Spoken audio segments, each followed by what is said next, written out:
If you believe they put a man on the moon, man on the moon. Oh yeah, baby, moon conspiracy. The Interplanetary Podcast. The exploration of space for the benefit of all mankind. Your hosts here in London, Matthew Russell and Jamie Franklin. Hello, Matt. Oh, hi, Jamie. How are you? I'm really good. It's podcast 28. I'm happy to be here, to be honest. I'm really happy to be here because I tell you what. What? It's the Interplanetary Podcast. Putting the ace back into space. Woo! Right. So, Jamie, we got a very controversial episode today. Oh, yeah? Some said it couldn't be done, but It's been done, though, hasn't it? It's been done. It has been done. We're basically repeating something that happened in 2013 when the British Interplanetary Society took on Marcus Allen of Nexus about moon conspiracy. But this is, and so we've got an interview today with Marcus, which I think is just phenomenal. When you say moon conspiracy, do you mean us man landing on the moon, or do you mean that there's no moon itself? Oh, okay. Just to make sure. It's a really interesting one, and we want all our listeners to listen to this and maybe send in the killer bit of evidence that will make Marcus no longer believe that man didn't go to the moon. Absolutely. You will hear what he says he wants to believe that we did. And I think Matt will agree with me in that, you know, Marcus has been quite brave coming on to a space podcast to talk about this, as he was equally brave to go to the BIS. So let's give him the respect by, if you're going to comment, please make it cordial, shall we say. And remember, this is part one, so we've got part two to really kind of delve deep. So we really want this to be interactive. We want you emailing in, we want you tweeting in, anything, any way you want to get in contact with us. Absolutely. To let us know your thoughts on this conspiracy theory. It's a hot topic. It is a hot topic. So here we go. Today's guest is Marcus Allen. He's the UK editor of Nexus magazine. And we're inviting him on the show because one thing that comes up quite a lot when you talk about space and when I talk about space to other people are quite a few of the conspiracy theories that are around space. Most notably the moon hoax, but there's a few others. And I thought it'd be really interesting to have someone like Marcus come on the show and talk about these particular conspiracy theories. And we thought it'd be good fun. Marcus, welcome to the show. Thank you very much for inviting me. I really appreciate the opportunity. Just one point. I'm not the editor of Nexus, by the way. I'm the publisher of Nexus. Sorry. Okay. Yes. The editor of Nexus lives in Australia. His name is Duncan Rhodes. But I publish, sell and distribute Nexus in the UK and Europe. So slight differentiation there. So we haven't even got through the intro and there's already fake news. Come on, Matthew. Well, this is good, isn't it? So good that's stuff. good. Thank you very much for clearing that up. Okay. So I guess, Marcus, if you can just fire away with some of the more prominent theories that are out there that would fly in the face of our normal listenership, which is very much a kind of science-led space enthusiasm listenership. But it'd be good to hear some of the things that you think are prominent at the moment in the world of conspiracy, I suppose we could call it, but unless you have another name for it. Well, a conspiracy theory is that famous phrase that was actually first dreamt up in America in the late 1960s by people who were trying to discount all the wild accusations of internal politics around the Kennedy assassination. Remember, in November 1963, Kennedy was assassinated. During the time, obviously, during the 60s, there were a lot of upheaval going on. Robert Kennedy was assassinated, Martin Luther King was assassinated, and people were coming up with some, for the time, strange ideas that there was a conspiracy behind it to eliminate certain aspects of American government. So the famous CIA came up with this phrase, conspiracy theory, to try to denigrate anybody who didn't agree with them or didn't agree with the accepted view. and it's become a term of abuse in some respects. But the key word behind it, of course, is theory. A theory, something which is an unproven fact. And one can have all sorts of theories about everything, space being one of them. Yeah, I'd like to just quickly pick up on the word theory. Obviously, in scientific circles, the word theory isn't really an unproven fact. It means something slightly more robust than that, in the fact that a theory is something that can be tested, is normally something that you postulate that you can then test with experiment and predicting the verify. future. And verify, and also it predicts certain outcomes that you can also then verify. I think like evolution theory. Yeah, it's important to get the word to frame the word theory, and I suppose conspiracy theory, because it's not a scientific term, and you're right. I think it's important to make that distinction now. But I completely understand what you're saying in terms of common parlance of the word theory. I think you're correct. Okay. So how would you rather when it comes to when we're talking about Apollo photographs and Roswell, what would be the umbrella term for these phenomena? Well, I suppose conspiracy theory, because everybody understands where they're coming from when they use the term.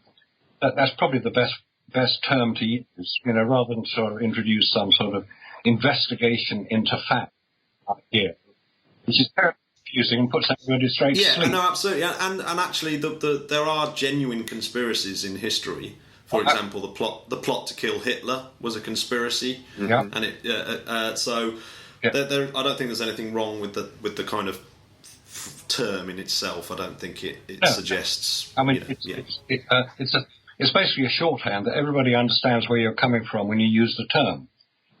So if you say, well, there's a conspiracy theory about the moon landings, everybody thinks, well, where's he coming from? What's he talking about? How does he prove it? And that's what I've spent the last 20 years doing, which is investigating this idea that maybe we weren't told the whole truth by NASA. So, can I pick you up on this? So, the moon. So let's start with the moon landings, the Apollo mission. Is the main premise of your belief that they didn't happen, or is it more that there's something that they're not telling us? It's parts of that, I would say, both sides of it are true. From my point of view, obviously you wouldn't necessarily agree with that, which I quite understand. It's necessary to put the Apollo moon landings into the context of their time. This is the late 1960s, early 1970s. You have to look at what was going on around the world at the same time. We had the Vietnam War getting very unpleasant. We had the Cold War, which was definitely getting a bit hotter than cold. We had the space race.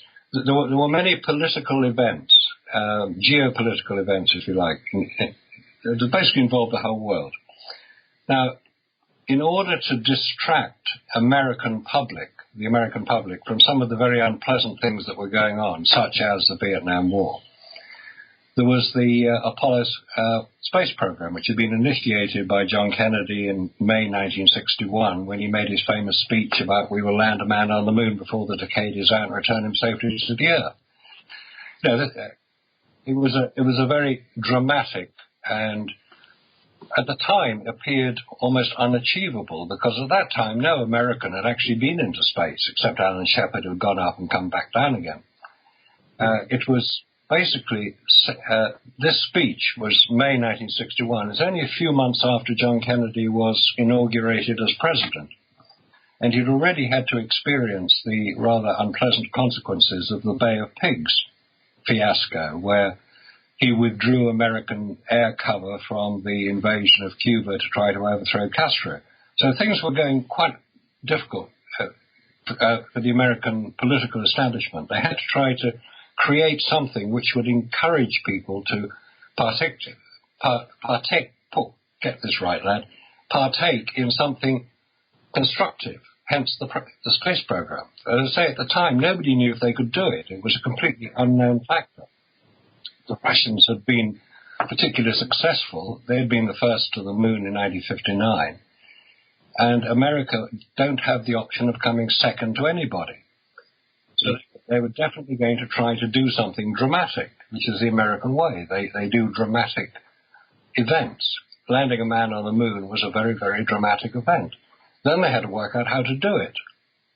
And they had 8 years to achieve it, which is a remarkably short period of time when you think about the sort of the technology. They had to invent the rockets and the landers and the control centers and train the astronauts and put the ships out there to track it and work out what to do, how to do it. I mean, it was a major undertaking.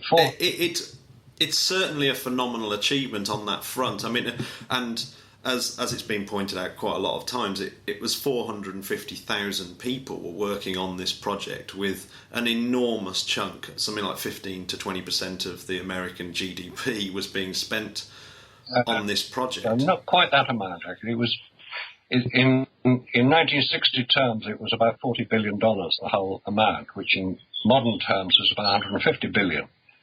It was, as I understand it, it was about at the peak, it was 7% of American GDP. Okay, 7%. Okay. Now there's 450. It's still huge. It was a big amount. That's for sure. Certainly a lot bigger than the 19 billion that's just been agreed for the current budget. Yeah. Now, the 450,000 people who worked on Apollo, this is a figure quoted quite freely and quite regularly. Mm-hmm. It's true. There were 450,000 people employed by the many subcontractors of NASA. They weren't employed by NASA. They were people who worked for Boeing, for Grumman, for Hamilton Standard. They worked in all the thousands of companies that were contributing towards the Apollo program. They obviously included some of the drivers and the cafeteria staff and the security people. They weren't all rocket scientists. No. I mean, but still, there's still thousands of rocket scientists and key staff. Those 450,000 people obviously all had families. So let's say that there were upwards of 2 million people who you could say would be directly involved. Because obviously, if you work for, say, Boeing or for Grumman or for any of the other companies that were involved, you would be proud of the fact that you were working on this great adventure, the landing a man on the moon. You would talk to your friends, you would have your barbecues, and you would say, oh, look, I'm working on it, and I was doing this little bit on the rocket, and I was helping do the design. So, yes, a lot of people had a lot of enthusiasm, and there were a lot of people involved. So when we get to 1969, and obviously the first Apollo 11 going to the moon, and Neil Armstrong stepping out, do you in your mind is that in doubt, or did that happen? Did American men actually walk on the moon in 69? We saw it on television. It must be true. Well, not necessarily. And obviously, Capricorn 1, the film, kind of sets the seed.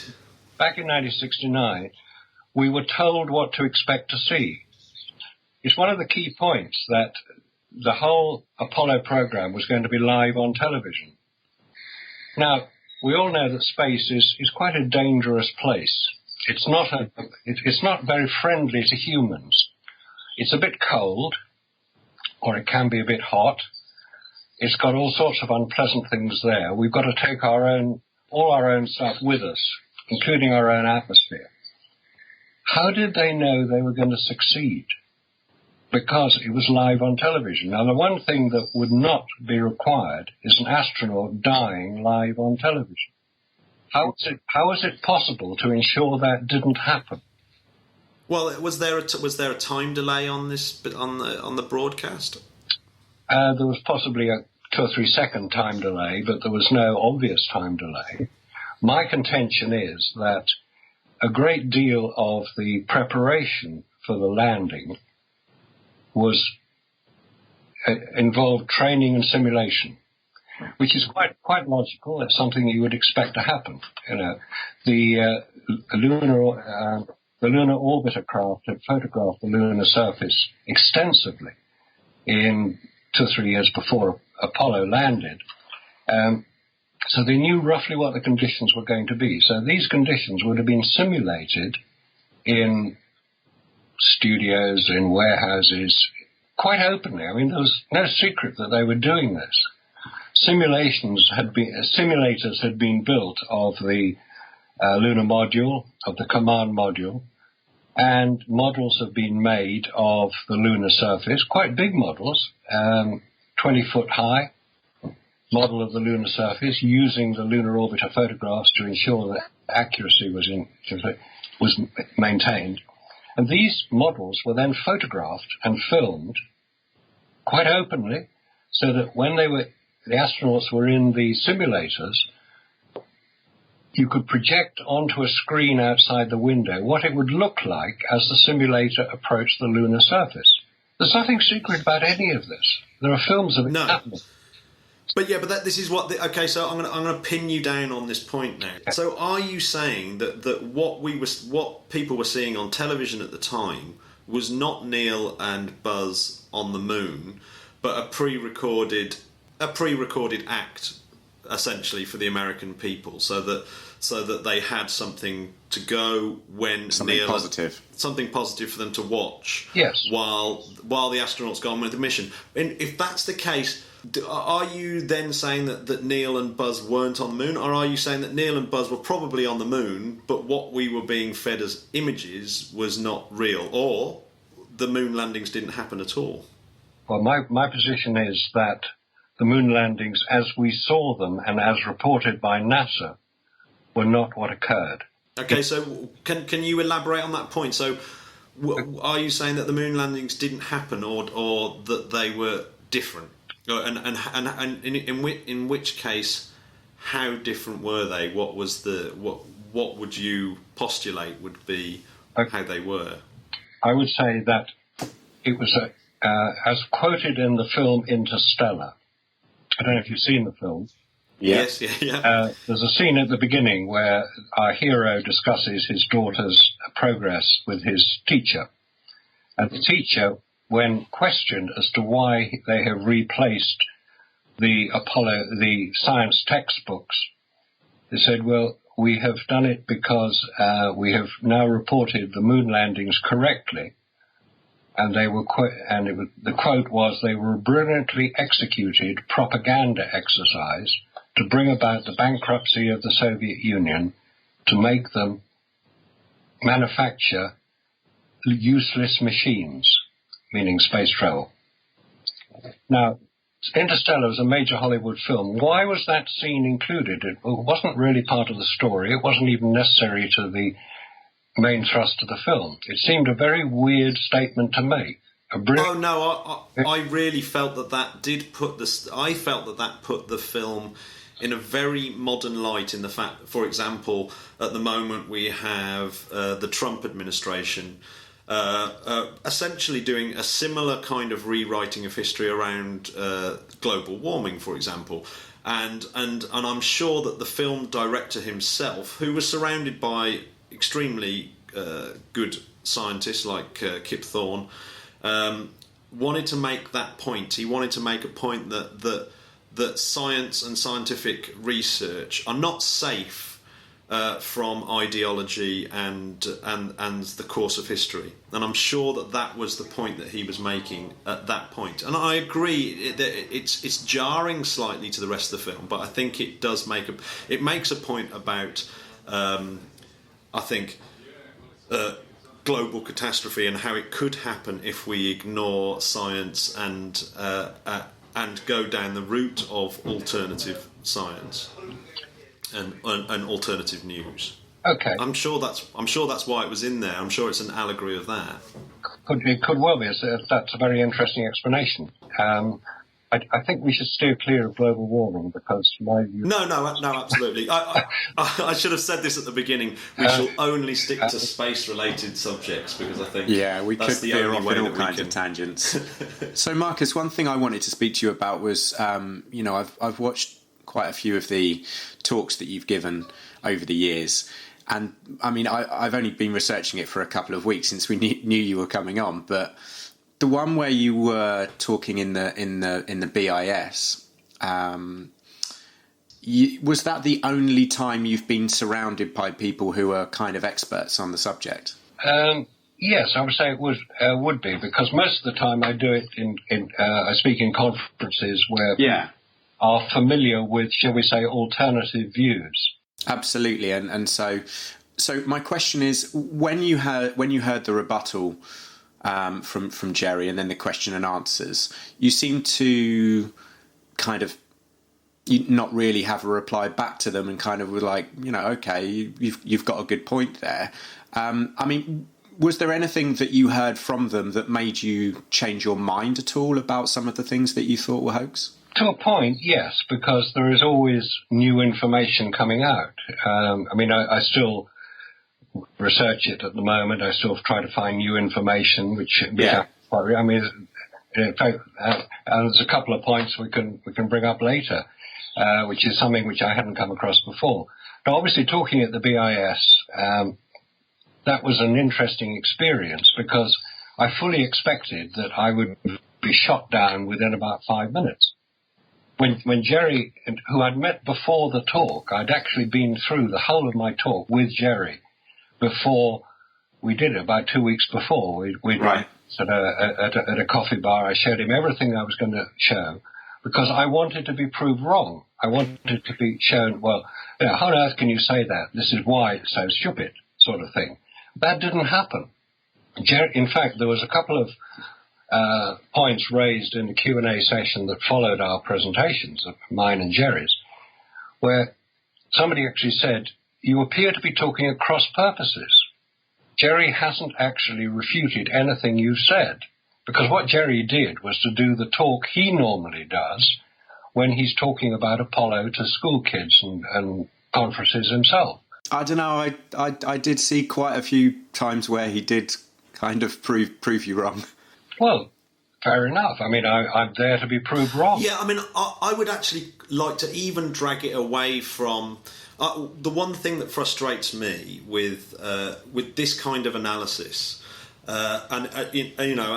this happens in a lot of places, is that you can start looking at the minute details of certain things and find anomalies in them. And I think that it would almost be totally amazing if you didn't pick up a picture here or a picture there. So say if I was to, have 2,000 pictures from my family wedding, and with the conspiracy theory mindset, start going through those pictures and saying, well, that's a bit odd. This person, I don't remember them talking to this person, or something's going on.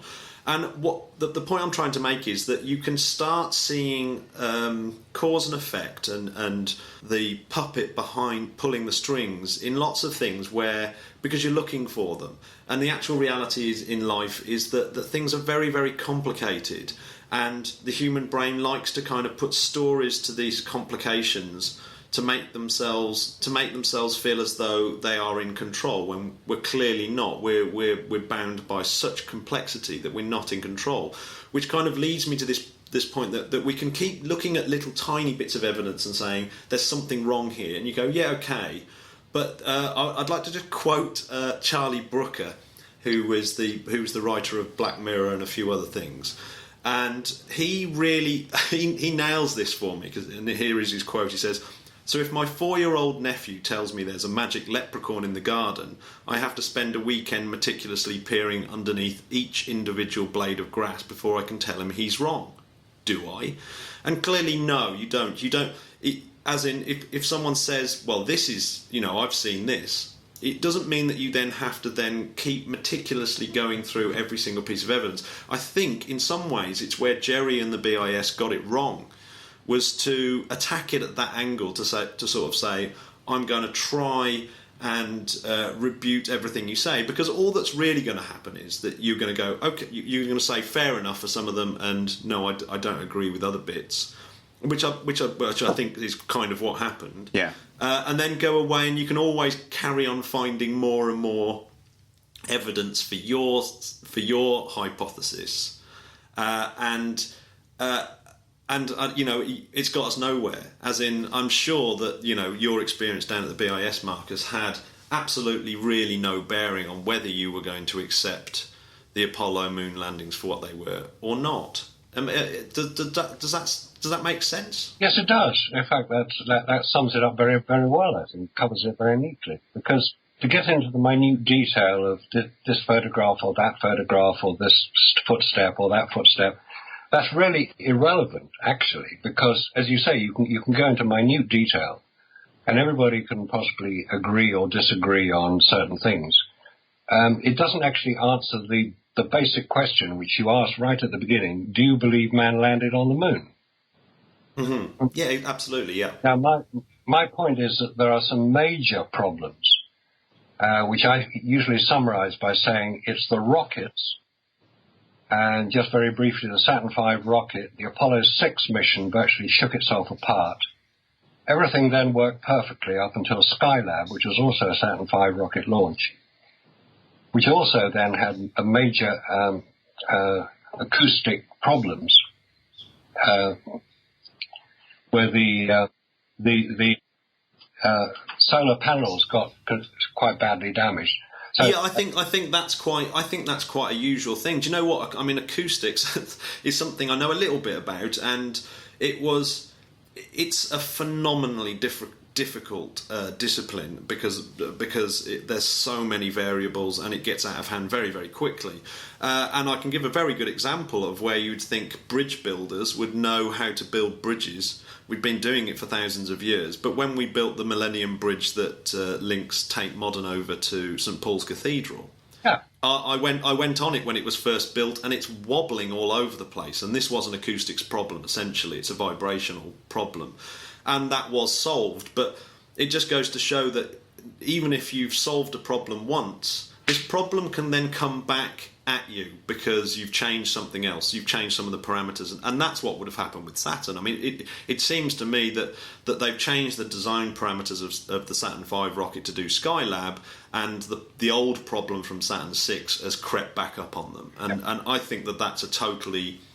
I think that's a totally reasonable and quite a normal engineering occurrence, I would say. All right, that's fair enough. The second problem is the radiation. Now, that is acknowledged by NASA as being a problem. There's a famous Kelly Smith film, NASA saying, we have to resolve this problem before we can send humans through the Van Allen belts or whatever it was. Also, one of the senior directors of NASA said that the radiation experienced in space is greater than that which we would expect humans to be able to survive comfortably. So we need to research it. Now, radiation is always one of those things which can either be dismissed completely as totally irrelevant, it doesn't matter, the craft is quite capable of protecting anybody inside, or it's a major showstopper of space. So that's the second problem. So we've got rockets, we've got radiation, and the third problem is the re-entry. Now, re-entry has reared its ugly head again. The Orion craft was first launched in December 2014 on a test. It was not coming back at lunar return velocity. It was coming back at a slower speed. When you return from the moon, you return at the same speed you leave Earth at, 25,000 miles an hour, or thereabouts. Well, yeah, and of course the fastest Apollo capsule is the one that's down at the Science Museum in London. So you can have a look at the one that did go the fastest through the Earth's atmosphere. Now, that's a key point. When the Orion craft returned, one of the difficulties, or one of the problems they experienced was the heat shield. The heat shield started breaking up. Fortunately, it didn't break up before the craft had landed, but they still have to redesign the heat shield. If the heat shield is breaking up at a slower speed than lunar re-entry speed, why don't they just use what they had on Apollo? Because the Apollo capsule is quite a bit smaller than the Orion. The Orion is a much heavier capsule. Not that much smaller. But Orion is a much more capable and heavier capsule. It's quite a bit bigger.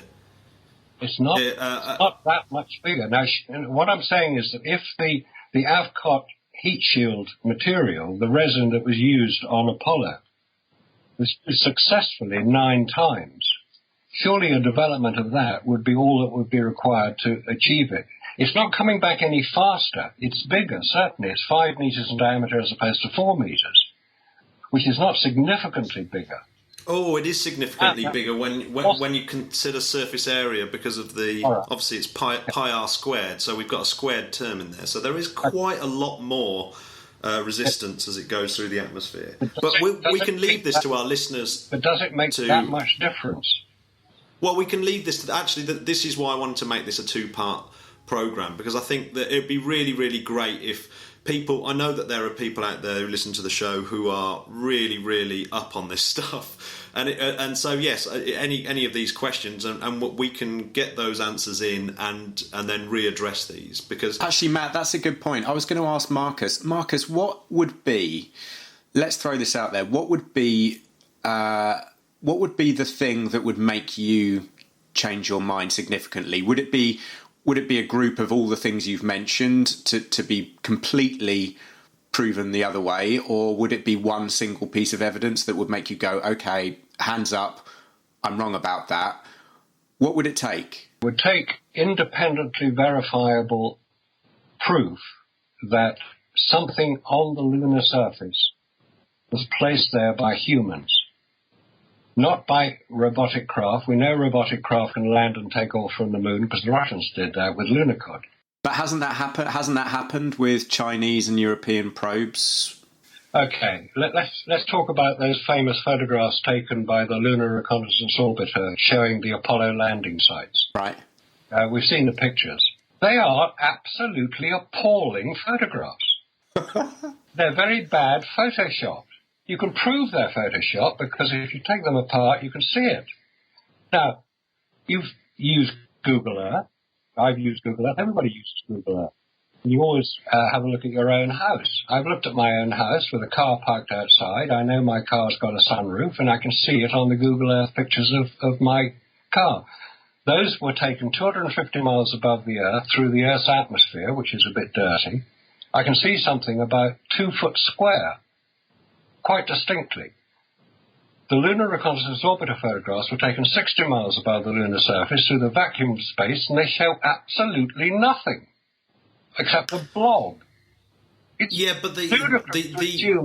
ludicrous to assume that would be considered definitive proof. It's not definitive proof of anything except somebody's rather poor Photoshop ability. I'm not an expert on this, but the Worldview satellites that are taking the pictures for Google Earth, for example, are highly capable telescopes that are pointing down at the Earth, and are, these are $400 million satellites, of which we've sent nothing that capable out into lunar orbit. I might be wrong about that, and it'd be great for people to write in, because I think it's a valid point. But why we can't get good resolution images of the Apollo landings? But I've looked into this before, and I was reasonably satisfied of the answer given. But it'd be great if someone could sort of come in with a really, really, cast iron sort of version of it. Okay.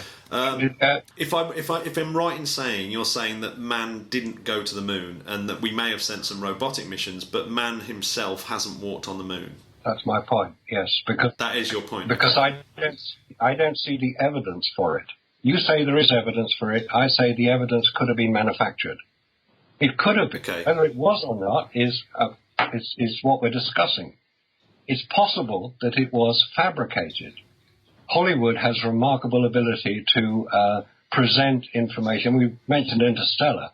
They show what space or even what a wormhole would look like. I think it's incredible what can be done in 2 dimensions. We've only seen it in 2 dimensions. Whether it was faked is what's being discussed, and one can go into interminable detail about details.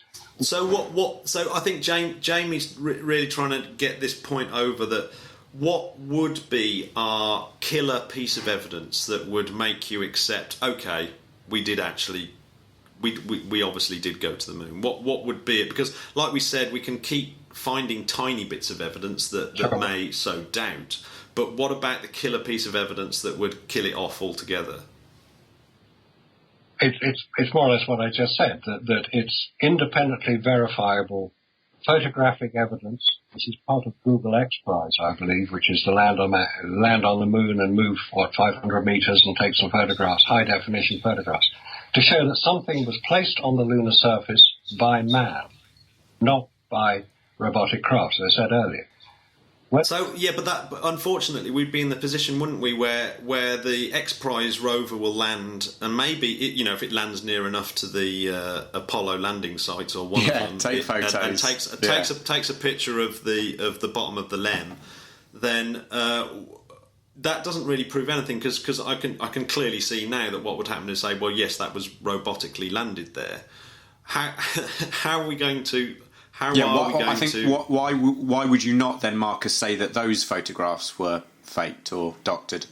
Yeah, it's certainly possible to say it. Maybe one would have to say that we need somebody else to land on the moon and conduct various tests which prove beyond a shadow of a doubt that that person is on the lunar surface and not in some film set somewhere. And that we can accept that. I would like to accept that we have landed on the moon. I mean, I'm old enough to have watched it live or been around when it was actually happening in 1969. I would like to believe that it did happen. But unfortunately for most people, we're talking history, something which has happened in their past. Well, we're coming up to the 50th anniversary of Apollo 8, December next year. And I think there's going to be a great deal of attention on this subject. Because can you prove that we landed on the moon? That's the key point. You say you've seen the film, you believe it. I believe in Father Christmas. I believe in the Tooth Fairy and the Easter Bunny. But for everything else, I want evidence. What is the? But I think there is quite a bit of evidence. Okay. I think with things like the Easter Bunny, we can accept that they are fairy tales and that there's a reason for them existing. One of the things that I have a problem with conspiracies in general, really, is the fact that there hasn't been a conspiracy ever. Let's go back to the Hitler conspiracy. History is full of conspiracies, but one of the things you know about them, if you look at them, is that they are very, very often, practically always go wrong, and they never involve thousands and thousands and thousands of people. It's just too big. And that's quoting John Gray, the famous English philosopher. And he's right. It's impossible to have such an important event with so many thousands of people being involved that the whole thing just doesn't fall apart. That's the normal argument given. There are far too many people involved and nobody can keep a secret, which is complete nonsense, of course. One of the best kept secrets was the nuclear bomb that was dropped on Hiroshima. The Manhattan Project involved a similar number of people to Apollo, working on the development of the atomic bomb. But how long was it kept secret for? And bear in mind, this is during wartime and under extremely strict conditions. Exactly. Well, I think that's what we're talking about on Apollo as well. Well, no, because we've got commercial companies working on it. Yeah, there's lots of public stuff. Nothing was really hidden. Okay, I think we have to disagree with that. Have you heard of the term compartmentalization? Mm-hmm. Okay. Compartmentalization means you know enough to do your own job, but you don't need to know about the guy next door. So everything is kept very rigidly secure for security purposes, obviously. The people making the lunar rover up in Boeing in Seattle in Oregon didn't know very much about what the people making the spacesuits over in Hamilton Standard in the Eastern Seaboard. They didn't know what was going on down at Houston. They didn't need to know. They would read what they saw in the papers, they'd watch what they saw on television, but they wouldn't need to know the detail of it. Very, very few people, probably about a dozen in total, would have the overall picture. The director, obviously, Werner von Braun, would have known what was going on with the rockets, but he probably hadn't got that much interest in what was going on with the lunar rover. All he knew was what size it was and where it had to fit on the rocket. Not everybody knew everything. This is one of the key points. So, Marcus, let me ask you about the rocket going up. I assume you believe that the actual rocket left. What do you think happened after that? That rocket, the first stage fell into the Atlantic. The second stage went into orbit. The third stage was launched, we're told, to the moon because people saw it going. No, they didn't. It was launched over the Pacific. There was nobody there to see it. It's very easy to come up with what is supposedly a logical explanation for something going on. I've also heard the stories about the people who listened into the Apollo broadcasts. But how many people know that there was a satellite launched into geosynchronous orbit, which could then broadcast back? It was part of the trial of the testing of the development of the communication system. So do you believe that the astronauts actually were on Saturn V? Oh, absolutely, yes. Right. Can I I'll bring in one last thing, and I'm sure you'd expect me to do this. The law of parsimony. As I drove into work this morning, I went through a little village called Ockham, which of course is famous for William Ockham.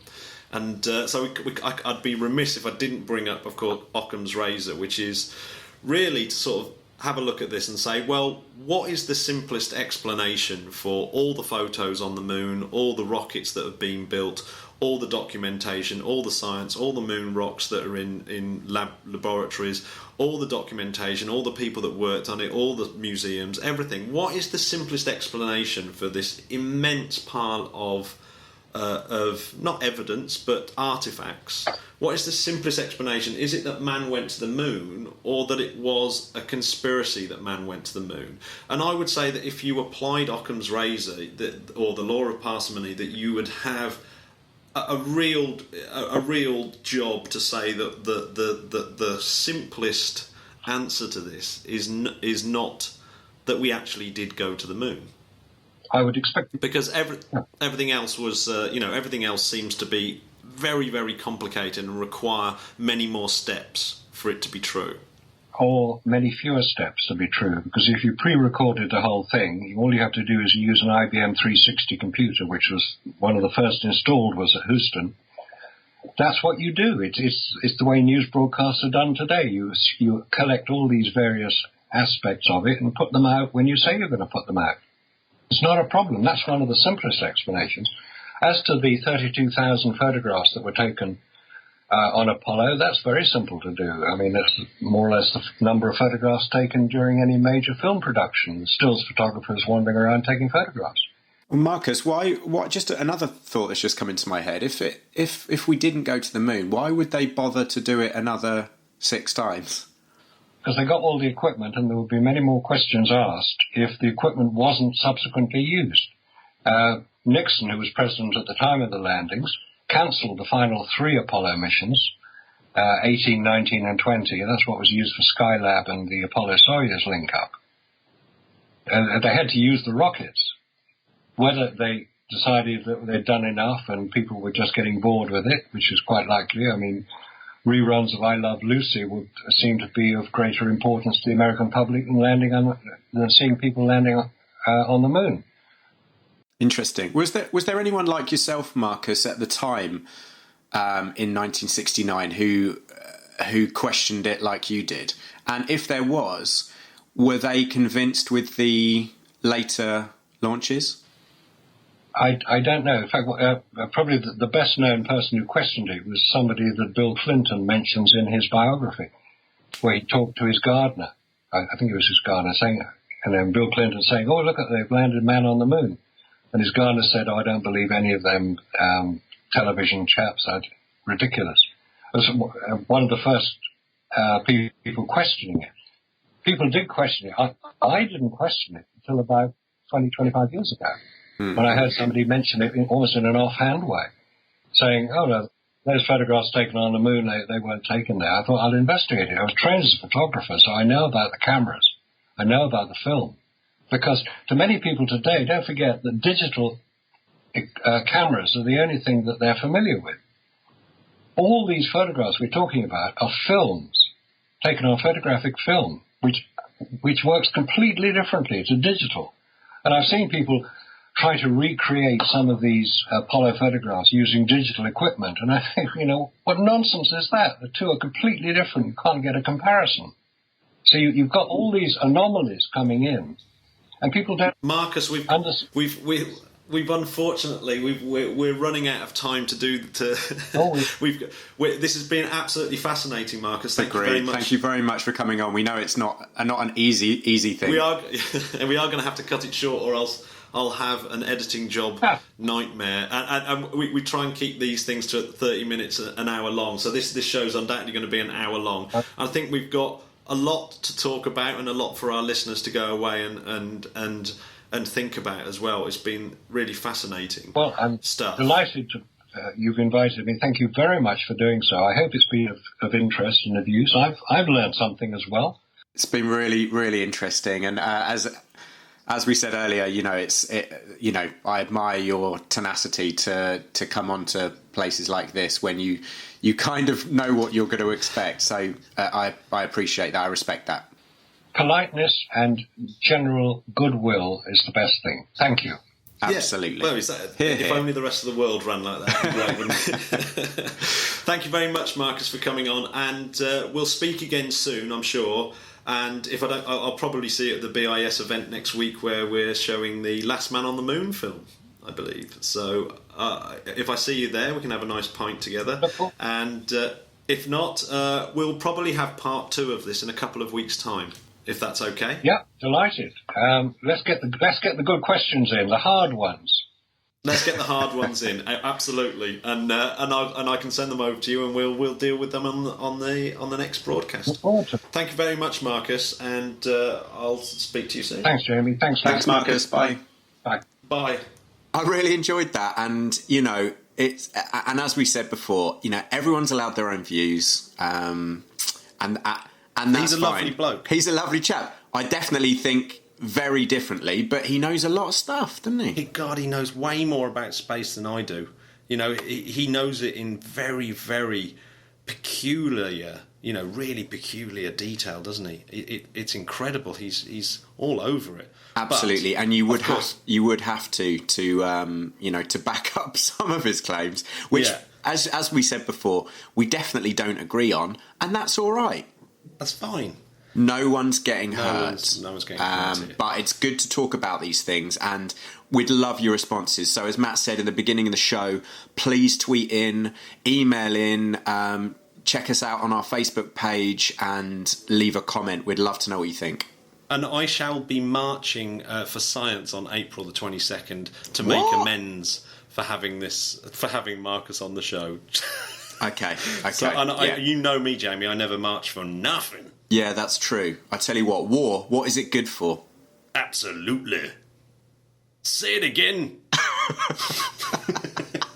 Right, Jamie, I stayed up last night.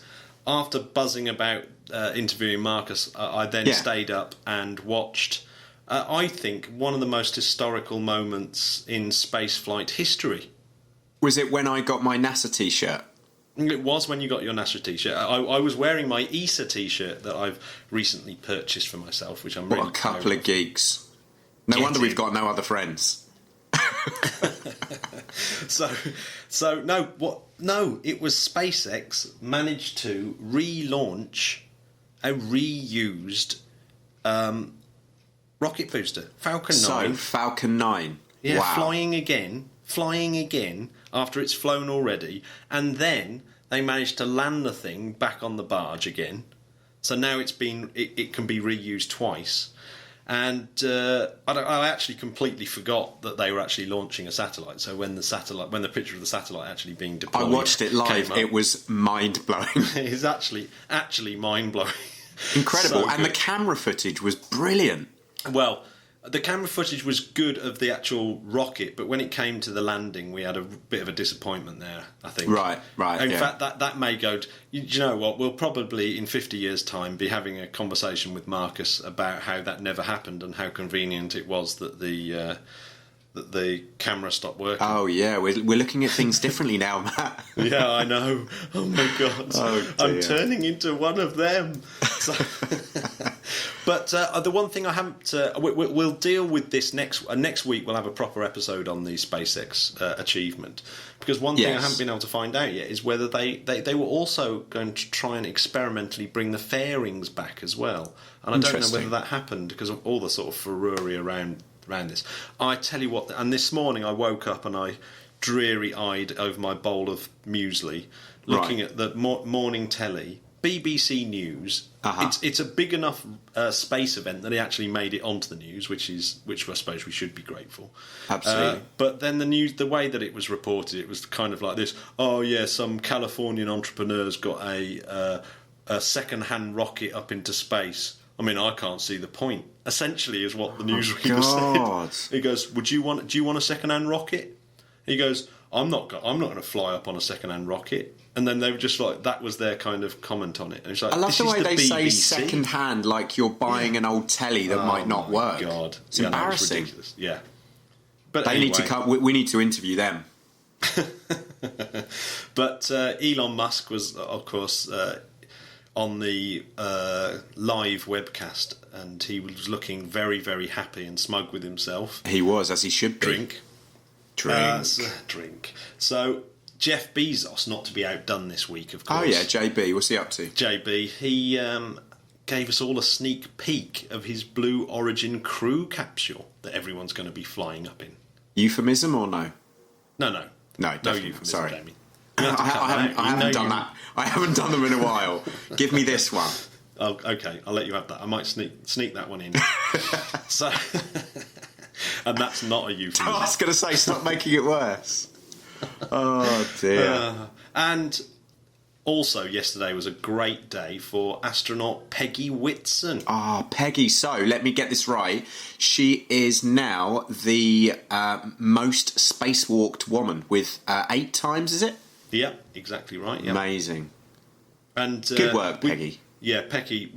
She is literally, again, one of my favourite ever astronauts, and rightly so. Absolutely. We've talked about her on the show before, but her achievements are unbelievable. Oh, it's ridiculous. So cool. It's absolutely ridiculous. So she's incredible. Go off and read about Peggy Whitson, because she's just so cool. Big up yourself, Doctor. Particularly a Tumblr page, I seem to remember, was one thing we went on about last time. One of your favourites, I saw that NASA Juno has completed its 5th Jupiter flyby. The photos are just glorious. Like I can't. As you've seen, I've got a big picture of one in my house, and I just get lost staring at it. It looks like the most beautiful kind of paint marbled planet. I just love it. Yeah, so we're going to get some more brilliant photos from Juno. Get in, Juno, you've been brilliant. Absolutely. Now, a listener of ours, Polly Taplin. Oh yeah, Tappers. Yeah, what's she up to? Old Tappers. She sent in something that we didn't talk about, which we really should have done. Of course, is that Stephen Hawkins has been offered a place on the Virgin Galactic. Okay, now I want to bring up this because isn't this old news? Now, when they like a couple of years ago, they announced that he was going to get a place. But has something else happened that we don't know about? I must admit, I felt the same as you, that I always thought that he had a place on it. But so when they started the test flights, he said that the first people to go up was going to be him and his family, and then the second ship to go up would include, I think it was at the time before they split up, Brangelina. Which obviously might not happen now. I don't know if they're going to go separately. And also Stephen Hawking. So I knew that he was offered a place, but I don't know if that's taken a next step in terms of, I don't know. Well, I'm really dubious about it anyway. I mean, there's an article by Peter Diamandis, a hero of mine, of course, who goes on to say how many kind of medical staff. Well, I was going to say you don't think he'll be healthy enough, do you? No, I think he wasn't healthy enough to make a trip to the Royal Festival Hall. That's right. Seems unlikely to make a trip to. Oh, it's so sad. Space. I really hope more than anything they make it happen. I hope he does. Of course, because if there's anyone on this planet that deserves to go, surely it's him. Well, there's probably more deserving people. Name one. Well, probably some woman who's worked in a care home looking after old No, people. I mean in the space community. Reward, Jamie. Oh, okay, fair enough. What about the nurses? No, Jamie, don't go cynical on my ass. No, I'm just. Anyway, what launches have we got? We've had the Falcon 9. Historical Falcon 9. Don't know what's happened. Well, Ariane 5 that we were supposed to have has been yes. set back by the usual French strikers. I don't think people realise that the French just love a strike. They love and once it. they're out on strike, it's pretty hard to get them back working again. Yeah, well, there's all that bread and cheese to eat. Yeah, exactly, and nice wine. Lovely wine. I wouldn't. And before the end of the week, before the next podcast, we might possibly see GSL V2, which of course is the Indian launch vehicle. Glory. So we might see one of those. So we'll talk about that probably on the next podcast. Yeah. But Jamie, there's not much else to say, is there? There isn't. We hope you really enjoyed our show today. We absolutely loved it. Real fun. We realise it's controversial, and please don't have a go at us for giving people like Marcus a platform. The internet gives people like Marcus a platform, and it was only one show in 28, which we just wanted to open it up, and I think you can hear from our side where we stand. So that can only be a good thing. Yeah, we're engaging, and we're engaging politely with him, which I think is a lesson for us all, isn't it, Jamie? Lesson for us all. Let's all get along. Anyway, all right, Matt. Well, listen, you have yourself a good weekend, and you. And well, we'll see you next week. See you next week, listeners. Bye-bye. Bye. Bye-bye.